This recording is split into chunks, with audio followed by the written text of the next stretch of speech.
30 days ago, I started eating nothing but whole foods to test a controversial hypothesis about the carnivore diet. Today, I'm about to find out if I was right. Now, if you've been following along, you know this isn't just another diet experiment. I've been testing whether the benefits people attribute to carnivore actually come from eating only animal products, or if they simply come from eliminating ultra-processed foods. After 30 days of zero processed foods, but including fruits, vegetables, only a few grains, and a variety that most carnivore advocates say that you don't necessarily need, the results are about to be revealed. Today is June 18th, 2025, and I'm getting the exact same comprehensive testing that I did on day 0. Blood work, DEXA scans, metabolic testing, and this time I didn't really do performance benchmarks, which I'll explain a little bit later, but everything was measured with scientific precision. Now here's what's at stake. If whole foods alone delivered improvements in my lab work and body composition and overall how I feel, then it challenges a lot of the things that carnivore people advocate for. If the results are minimal, particularly when we compare it to the carnivore part of this diet experiment, which it's gonna come in a couple weeks, then they may be onto something. But here's the thing, I already have some insights from the past 30 days that are going to shock you. The weight loss, the energy changes, and a lot of these different things, a lot of these data is going to challenge what both sides of these debate actually believe. So let me walk you through today's testing and show you exactly what 30 days of disciplined whole foods eating did to my body. Then in 2 weeks, we'll do this all over again and completing the 30-day carnivore section of this experiment. By the end of this, we'll have the most comprehensive control comparison between these approaches that's ever been documented. Let's go find out the results, shall we? What's going on, guys? Andres here, registered dietitian and performance coach. If you're new here, I come here every single week with valuable nutrition, fitness, and health insights designed to help men and some women who are looking to gain an edge, lose weight, improve their lives through expert build systems and solid evidence-based information. Now, one thing about me though, it's I like to test things. I want to understand diets and protocols, so this is why for the past 30 days, I embarked on this 60-day diet experiment, challenging the claims of carnivore dieters. If you want the details, I have a few extra videos that explain exactly why and how I did this. Today though is retesting day post whole foods. Just like 30 days ago, I'm approaching all testing in a 12-hour fasted state to ensure consistent measurements. Same clothing, same preparation protocols, controlling for every variable that we can as best as we can. First things first, let's look at the body changes. Now, if you can see on screen, people have been telling me my face looks skinnier or different. I can certainly tell. I also feel leaner, and I think these pictures or videos are really showing some improvement. I don't know, you tell me. Also, this morning I weighed in 173, which is 7 pounds lighter than what I was a month ago. Now, what's interesting is that my calorie expenditure in Whoop showed that I was burning an average of 2,200 calories. And when you look at my calorie intake, I average around 2,108 calories to be exact, with a pretty high rate of compliance, if you ask me, which means I stay within 1,900 to 2,200 calories the entire time. So even a small 100 calorie deficit maintained over 30 days potentially created this difference, at least visually, and weight. Now we'll see what the DEXA scan shows in the same thing. So let's do that next. The first stop we're going to be making today is ASPE. It's a performance lab for body composition and metabolic testing. This is the same place where we establish our baselines. And now we're going to head over to Set Premier Medical in Tampa for some comprehensive blood work. So we're back at ASPE Performance Lab. This is where it all started 30 days ago. Now, if you remember from the baseline video, this place has been testing athletes and doing applied research for years. And today we're finding out exactly what 30 days of whole foods did to my body composition and my metabolic function. So let's go right inside and see what we find out. All right, moment of truth. The DEXA scan is going to show us precisely how my body composition changed over the past 30 days. Now remember, at baseline, I was focused on matching calories and proteins. So any changes we see here should be directly attributable to the food quality and elimination of processed foods. Now, the DEXA scan, which is what I have in here, if you remember what I talked about last time, measures body fat percentage, lean muscle mass, bone density, and regional fat distribution with incredible precision. It is actually the gold standard and it doesn't really lie. So whatever changes happen over the past 30 days, this machine is going to reveal them. So we have the results compared to baseline. Let's take a look. So body fat percentage went from 16.3 to 16.2. So according to DEXA scan, body fat percentage basically changed almost nothing. Total fat mass went from 13.6 kilos to 13.1. So I do think there's a 500 difference, which is about a pound. I think it's significant significant, to say the least. Now, this is what was surprising and kind of discouraging a little bit when we think about it. Lean mass actually dropped closer to 4 pounds according to this. It went from 67 kilos to 64.5, which is about 2 kilograms for about 5 pounds actually, which this was honestly the one part of it that was a little bit surprising to me, but also at the same time not surprising. What I was surprised about is the fact that my body fat percentage didn't really change, even though I definitely can see it in my body, which can be attributed to a few different factors. So that's why I'm not really super set on just looking at these numbers, even though it has a lot of precision. But the fact that I was in a pretty strict calorie deficit, I was still training the way that I was. That's what sometimes tends to happen whenever it comes down to reducing calorie intake and body composition. Now, at the same time, I did obviously reduce my carbohydrate intake a lot, which probably means also that my glycogen levels were a lot lower than what they used to be before. And the one thing that DEXA doesn't really differentiate is glycogen from muscle. It's essentially looking at the muscle mass as like one big blob. And that's maybe another reason why maybe these numbers are showing that I have less lean mass on myself. So let's take a look over at the metabolic card test just to see what changes we're seeing, and we'll go from there.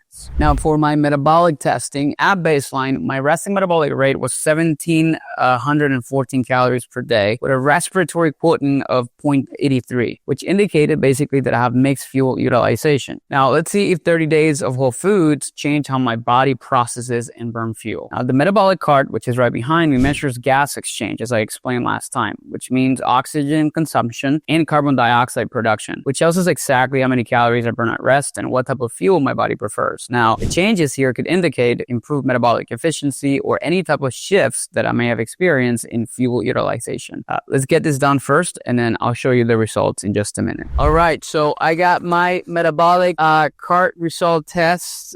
This shows that I have a resting metabolic rate of 1,771 calories. So that means it went up a little bit, about 50 calories. I don't necessarily think it's majorly significant. And I do have an RER of 0.87, which it actually went up just slightly. It's still carb mix utilization between fat and carbs, but more favoring carbs. So this is numbers that, compared to what they were before, they're not necessarily that different. All right, so those are the results for this. Now we're going to head over to Seth from Your Medical here in Tampa. This is a concierge medicine practice run by Dr. Rishi Seth and his wife, Neera. Dr. Rishi is going to evaluate my lab results and give me his medical perspective on the changes that we're seeing. But today, his wife, Neera, along who's a nurse, is going to be doing or drawing my blood. Now, what's great about working with a concierge practice is the level of detail and attention that they provide. And this is why I decided to do this with them. They're not just looking at whether my numbers are normal, they're evaluating optimal ranges and how the changes relate to overall health and performance, which is exactly why I'm doing this with Dr. Seth. All right, guys, so we are here at Seth from Your Medical. Seth from Your Medical focuses on preventive and performance-based healthcare. They understand that optimal health goes beyond just avoiding disease. It's about maximizing function and longevity, which is exactly why I decided to do my second rounds of lab testing and then the subsequent ones for my carnivore experiment here. And by the way, if you're watching this, if you live in Tampa, Florida, these people are awesome. And I'm going to walk you through everything that I'm going to be doing here with them. And also, you're going to get the chance to meet Dr. Rishi Seth, who is going to be going over my labs when we get those results back. All right, so we are, Neera here is going to be drawing my blood, and she just told me we need to get 19 mLs, which is about 5 vials of blood. Last time I went to a different place and I was not able to do this, and we're going to be testing anywhere from metabolic panels to testosterone to like other hormones, like thyroid panels, like everything, so we can see what happened after 30 days strictly whole foods diet. What's interesting is comparing objective data like this with subjective experiences. Over the past 30 days, I felt more energetic, a lot less cravings overall, despite eliminating all added and processed sugar, and certainly leaner. But now we'll see if the biomarkers support those feelings, or maybe they tell a different story. Let's head over to Seth from Your Medical, where we're going to go ahead and get our blood work done. So, we got our results back from my labs, and I'm here with Dr. Rishi Seth, and he's going to be going over everything. He's going to give me his medical expertise as a doctor on what we found after doing a whole foods diet for 30 days. He's going to walk me through the previous results and some important things that he's noticing, and then the current ones up until this date. So, Dr. Seth?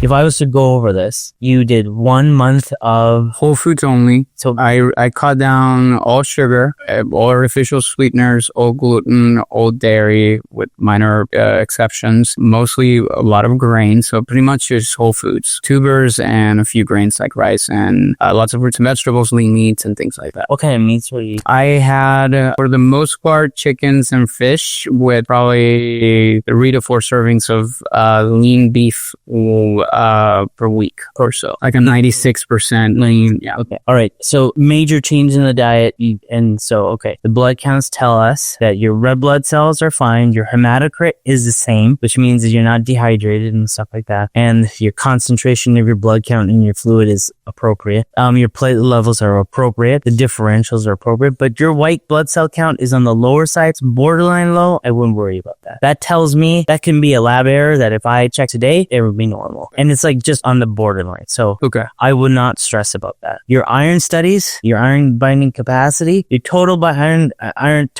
was on the lower side, but it's still normal. Your iron binding capacity is normal. Iron binding capacity means like yours is in the middle, which is appropriate, which means that you have enough iron in your body and your protein that transfers it to the liver is sufficiently filled. Your B12 level, again, normal. Your folic acid levels are very good. So this is reflective of your good dietary supplement. Remember, B12 is from meats and folic acid is from green leafy vegetables. Tells us that you're obviously having appropriate amount of stuff in there. Okay. Your thyroid levels are very appropriate. Your TSH, T4, T3, they're all within normal limits. I wouldn't worry about anything unless you had symptoms. Okay.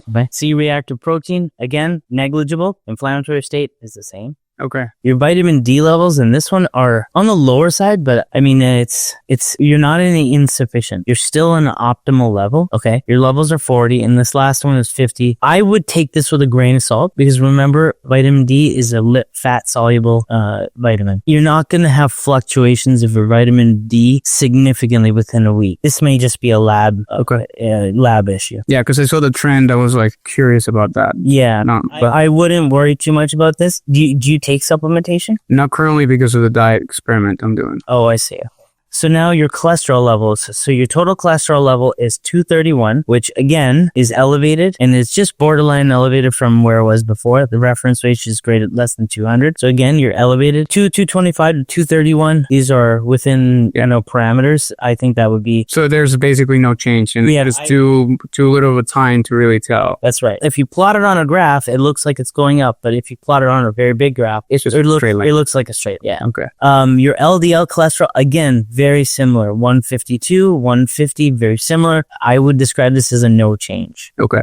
Okay. Your kidney function here, this non-HDL cholesterol, this is just a ratio of other cholesterols like DLDL. And anyways, it's again suggesting that it's a little on the higher side. Oftentimes these labs will tell you how they're calculated. And also in patients with diabetes who have higher risk, this is suggestive of, a normal level or a non-normal level. So if you are a diabetic in this non-HDL cholesterol, an abnormal value. Okay. Apolipoprotein B, again, this is a component of your LDL, the bad cholesterol. This being elevated and LDL being elevated, again in 152, is higher risk for coronary vascular disease, plaques in the arteries of the heart. Okay. Your testosterone levels are appropriate. Your binding globulin levels are appropriate. We'll have to check your T3 and T4, your free testosterone and your total testosterone to see how it compares in that sex hormone binding globulin, but it looks like it's within normal limits. So. And what does that do specifically? Or is that just how it binds to? That's right. So I think the way people will describe it is that you've got total testosterone, free testosterone. And if your free testosterone is being bound up by this random protein called SBHG, which is sex hormone, or SHBHG, sex hormone binding globulin, then it's not being utilized, right? The more it's eating up that free testosterone, the less effects you get of the testosterone. Yeah, so there you have it. I have obviously, some numbers that are a little off, and going into a carnivore diet, it's, a little scary because of the fact that I'm consuming so much fat. I'm going to come back in here in probably a month and a half, do a redraw, get this test done again, and meet again with Dr. Seth to see what we find and go from there. So Dr. Seth, thank you so much. Appreciate you going over this with me. You got it. Well, that was interesting, insightful, but definitely in a way surprising. I would say. All right, so let's break everything down that we learned from 30 days on whole foods eating. I've got comprehensive data from multiple sources, and some of these results honestly are surprising, as you probably saw. So just to summarize, body composition changes. Weight went from 179.6 to 172, so it's a 7.6 drop in there. Body fat percentage went from 16.3 to 16.1%, so not major changes. Now remember, like in the scale at home, but it showed that I had a 2.5% decrease in body fat percentage, which is something interesting. Apparently, according to DEXA scan, I lost about 4.7 pounds of lean mass, which is a bit concerning to me. I don't necessarily see it in front of me in my body, but it's something to consider. And also, my resting metabolic rate went from 1,714 calories to 1,771 calories, which is about a 3% increase. So metabolism actually increased. Now, the lean mass loss is significant and something that I really need to monitor, but the metabolic rate increase during weight loss, well, it's kind of remarkable and suggests a whole foods approach maybe didn't really trigger as metabolic slowdown, particularly when supposedly my body mass or like my lean mass actually went down. Again, my scale at home did show a reduction of body fat from 18.5 to 16.9%. And well, if you look at those pictures, I would say that that's there too. Reduction in lean mass could also be attributed to a reduction in glycogen and water, since I had a big weight drop in the first week after I started Whole Foods. Now, consistency was 100%. Honestly, I was pretty surprised with myself, and it was really maintained across 30 days. So let's look at some of the recovery and some of the sleep data by looking at what we did with my Whoop analysis. Here's where things got really interesting. My Whoop tracked everything for 30 days. My sleep quality above 94% every single week, which I think it's something to keep in mind. Even though my sleep is not great, I don't get as much sleep as I need to. My resting heart rate went from 44.6 on average to 43.1. That's improvements in fitness, believe it or not. My HRV, which is heart rate variability, went from 51.3 to 53.4, which means better recovery. And my recovery score spiked up 5% from 63 to 68%. Now, beyond the numbers, here's how I actually felt during those 30 days. Honestly, energy was maintained. It wasn't something crazy. I think I kept it like an average was around 7 out of 10 in terms of energy, but my hunger and my satiety was 100% different. I felt fuller, mostly because I was consuming a lot more fiber, a lot more variety of foods. And at the same time, one of the cool things about this experience is the fact that being on Whole Foods allowed me to really experiment more in the kitchen. I was just more excited about the things that I wanted to eat because I didn't want to just eat chicken and sweet potatoes and broccoli for an entire 30 days. So I had to get very, very creative when it comes down to that. I made sweet potato pancakes. I made options like a sweet potato crust pizza. I was including a little bit of rice and quinoa as well. So, and I traveled to San Francisco during this time. I also went out of town for the weekend a couple more other times to Orlando. I live in Tampa. So all those things, I was either completely compliant or partially compliant in everything that I did. But I can tell you for a fact that I never stood out and never had something processed throughout the entire experience. And when I mean process, is something that has kind of gone through a few different stages of processing in the food industry. So to be honest, I was so impressed. I felt so much better. And obviously my body is speaking to it